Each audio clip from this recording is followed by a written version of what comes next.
But let me now turn to Afghanistan.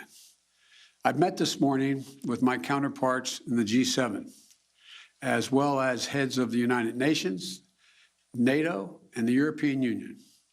I express my thanks for the solidarity we have seen as we've stood up an unprecedented global effort. I updated our partners on the significant progress we made in the past 10 days.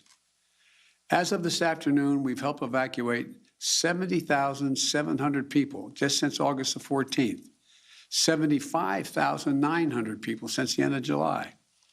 Just in the past 12 hours, another 19 U.S. military flights, 18 C-17s and 1 C-130 carrying approximately 6,400 evacuees, and 31 coalition flights carrying 5,600 people have left Kabul just in the last 12 hours.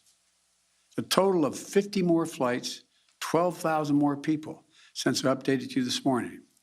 These numbers are a testament to the efforts of our brave service women and men, to our diplomats on the ground in Kabul, and to our allies still standing with us. And we had a productive discussion. There was strong agreement among the leaders about the evacuation mission underway, as well as the need to coordinate our approach to Afghanistan as we move forward. First, on evacuation, we agreed that we will continue to our close cooperation to get people out as efficiently and safely as possible. We are currently on a pace to finish by August the 31st. The sooner we can finish, the better.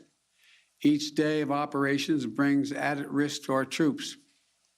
But the completion by August 31st depends upon the Taliban continuing to cooperate and allow access to the airport for those who we're transporting out and no disruptions to our operations. In addition, I've asked the Pentagon and the State Department for contingency plans to adjust the timetable should that become necessary. I'm determined to ensure that we complete our mission, this mission. I'm also mindful of the increasing risks that I've been briefed on, and the need to factor those risks in.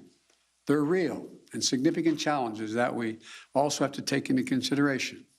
The longer we stay, starting with the acute and growing risk of an attack by a terrorist group known as ISIS-K, an ISIS affiliate in Afghanistan, which is a sworn enemy of the Taliban as well.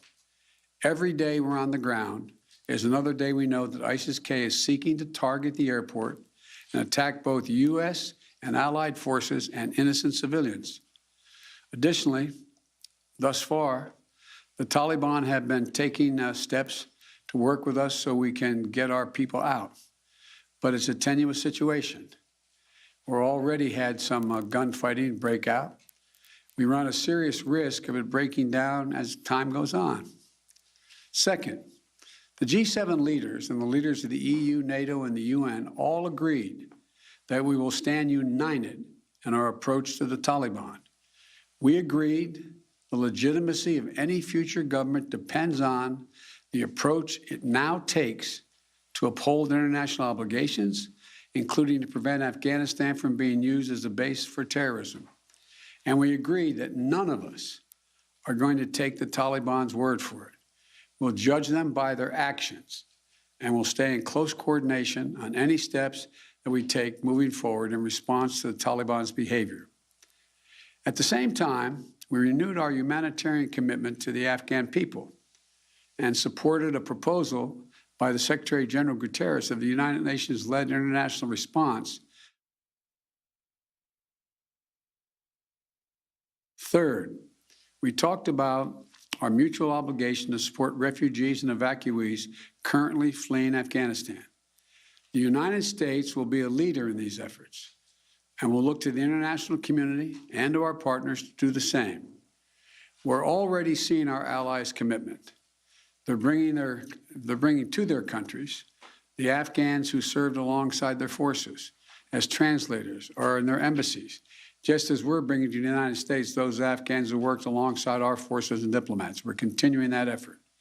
We're conducting thorough security screening in the intermediate stops they're making for anyone who is not a U.S. citizen or a lawful permanent resident of the United States. Anyone arriving in the United States will have undergone a background check. And we must all work together to resettle thousands of Afghans who ultimately qualify for refugee status. The United States will do our part, and we are already working closely with refugee organizations to rebuild a system that was purposely destroyed by my predecessor. Finally, we agreed to stay vigilant against terrorist threats that have metastasized around the world. We went to Afghanistan with our allies in 2001 for clear reasons. One, to get the people who attacked us on 9/11 and to get Osama bin Laden, and to make sure that Afghanistan was not used again as a base from which to attack the United States or our allies. We achieved that objective. We delivered justice to bin Laden more than a decade ago. But the current environment looks very different than it did in 2001. And we have to meet the challenges we face today. We run effective counterterrorism operations around the world, where we know terrorism is more of a threat than it is today in Afghanistan, without any permanent military presence on the ground. And we can and will do the same thing in Afghanistan with our over-the-horizon counterterrorism capability. Cooperation with our closest partners on our enduring counterterrorism mission will continue to be an essential piece of our strategy. In short, we all of us agreed today that we're going to stand shoulder to shoulder with our closest partners to meet the current challenges we face in Afghanistan, just as we have for the past 20 years. We're acting in consultation and cooperation with our closest friends and fellow democracies. And I want to again thank all of our allies and partners around the world who have rallied in support of our shared mission. We ended the conversation today by a clear statement on all of our parts. We are going to stay united, locked at the hip in terms of what we have to do. We'll get that done.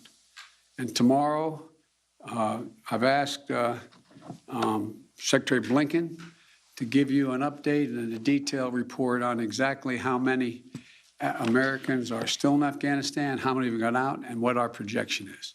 So thank you again, and God bless you, and may God protect our diplomats and all those in harm's way. Thank you. Mr. President, can you guarantee every American will be out before the troops leave? Sanctions, Can you Mr. President, guarantee? did sanctions come up at all in the G7 meetings? You just watched Newsmax TV, America's fastest growing cable news channel, now in more than 70 million homes. You can get Newsmax TV on your cable system or check your cable guide. And if your system doesn't carry Newsmax, call them, tell them you want Newsmax TV, because we're real news for real people.